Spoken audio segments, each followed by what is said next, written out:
YouTube ചാനലുമായി സജീവമാണ് കിച്ചു സുധി. ജീവിതത്തിലെ വിശേഷങ്ങളെല്ലാം social മീഡിയയോടെ പങ്കിടാറുണ്ട്. ഇപ്പോഴിതാ തൻ്റെ ജീവിതകഥ പങ്കുവച്ചിരിക്കുകയാണ് കിച്ചു. പൊതുവേ ഞാൻ അങ്ങനെ അധികം സംസാരിക്കാറില്ല.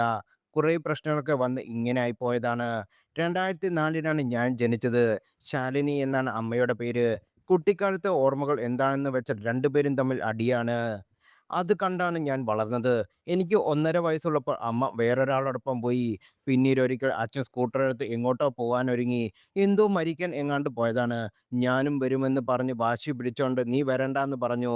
ഞാൻ കരഞ്ഞു തുടങ്ങിയപ്പോൾ എന്നെയും കൂട്ടി. ലോറിയിലേക്ക് സ്കൂട്ടർ ഇടിച്ചെങ്കിലും ഞങ്ങൾ കാര്യമായി പരിക്കുകളൊന്നുമില്ലായിരുന്നു. 2, 3 വയസ്സായപ്പോഴാണ് കൊല്ലത്തേക്ക് വരുന്നത്. അന്ന് അച്ഛൻ വേറെ കല്യാണം കഴിച്ചിരുന്നു. വീണ എന്നായിരുന്നു അവരുടെ പേര്. അതോടെ അച്ഛനൊരു കോണ്ടാക്ട് ഇല്ലാതായി പോയിരുന്നു. അച്ഛനെ പോലും ഞാൻ അവരുടെ വീട്ടിലായിരുന്നു. ഒരു ടൈമിൽ വന്ന് എന്നെ കാണും. ഞാൻ അച്ഛനെ സുധിക്കുട്ട എന്നായിരുന്നു വിളിച്ചിരുന്നത്. അതൊന്നും അവർക്കിഷ്ടമല്ലായിരുന്നു. അതിലും പ്രശ്നമായിരുന്നു. അവരുടെ സെക്കൻഡ് മാരേജ് ആയിരുന്നു. അതിനും 2 മക്കളുണ്ട്. അതൊന്നും എനിക്ക് ആദ്യം അറിയില്ലായിരുന്നു. ഒരു സ്കൂട്ടർ എടുത്തപ്പോൾ അവരുടെ മക്കളുടെ പേരായിരുന്നു ഇട്ടത്. പ്രശ്നങ്ങൾ കൂടിയതോടെ അവർ പിരിഞ്ഞു. 5-ാം ക്ലാസ്സിൽ പഠിക്കുന്ന സമയത്താണ് രേണു ഇപ്പോഴത്തെ അമ്മയെ പരിചയപ്പെടുന്നത്. ആ സമയത്ത് നല്ലതായിരുന്നു. ഞങ്ങൾ നല്ല കമ്പനിയായിരുന്നു. "നിനക്കിഷ്ടമാണോ ഞാൻ കല്യാണം കഴിച്ചോട്ടെ?" എന്ന് ചോദിച്ചു. വീട്ടുകാരോടൊക്കെ സംസാരിച്ചതിന് ശേഷമായിരുന്നു അവരുടെ വിവാഹം. കൊല്ലത്തെ വീട്ടിലേക്കായിരുന്നു ആദ്യം പോയത്. ഇടയ്ക്ക് വഴക്കായപ്പോഴാണ് കോട്ടയത്തേക്ക് പോയത്. ആദ്യമൊക്കെ നല്ല രസമായിരുന്നു. പിന്നെയാണ് എന്തൊക്കെയോ പ്രശ്നങ്ങൾ തുടങ്ങിയത്. കമ്പ്യൂട്ടർ ഗെയിം കളിച്ച് ഒരു റൂമിൽ തന്നെ ഇരിക്കും. അച്ഛൻ വന്ന് ഫുഡ് തരും. അത് കഴിക്കും. അങ്ങനെയായിരുന്നു ആ സമയത്ത് കൊറോണ വരുന്നത്. അമ്മയുടെ വീട്ടുകാർക്ക് ചെലവെല്ലാം നോക്കിയിരുന്നത് അച്ഛനായിരുന്നു. അച്ഛൻ ആരോടും നോ പറയാൻ അറിയില്ലായിരുന്നു.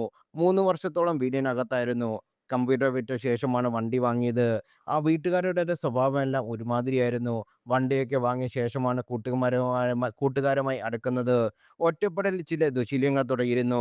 കൊല്ലത്ത് വന്ന് നിന്നോട്ടെ എന്ന് വിളിച്ചു ചോദിച്ചെങ്കിലും അവർ സമ്മതിച്ചിരുന്നില്ല. അച്ഛൻ ഷൂട്ടിങ്ങിന് പോകുമ്പോൾ എന്നെയും കൂട്ടുമായിരുന്നു. അപ്പോഴാണ് ഞാൻ സംസാരിക്കുമൊക്കെ. ഞാൻ അച്ഛനൊപ്പം പോകുന്നത് അമ്മയ്ക്ക് ഇഷ്ടമല്ലായിരുന്നു. എന്താണെന്നറിയില്ല, ആർക്കും ഇഷ്ടമല്ലായിരുന്നു എന്നെ. എന്തൊക്കെ ചെയ്താലും വിഷമം വന്നാലും എനിക്ക് എൻ്റെ അച്ഛനെ വിളിക്കുമായിരുന്നു. ആ ഒരു ധൈര്യം എനിക്കുണ്ടായിരുന്നു. ഇടയ്ക്ക് ഞങ്ങൾ വഴക്കൊക്കെ കൂടിയിരുന്നു. അത് കഴിഞ്ഞ് പിന്നെയും ഒന്നാവും. അങ്ങനെയായിരുന്നു, അച്ഛനായിരുന്നു എൻ്റെ ജീവിതത്തിലെ എല്ലാം എന്ന് കിച്ചു പറയുന്നു.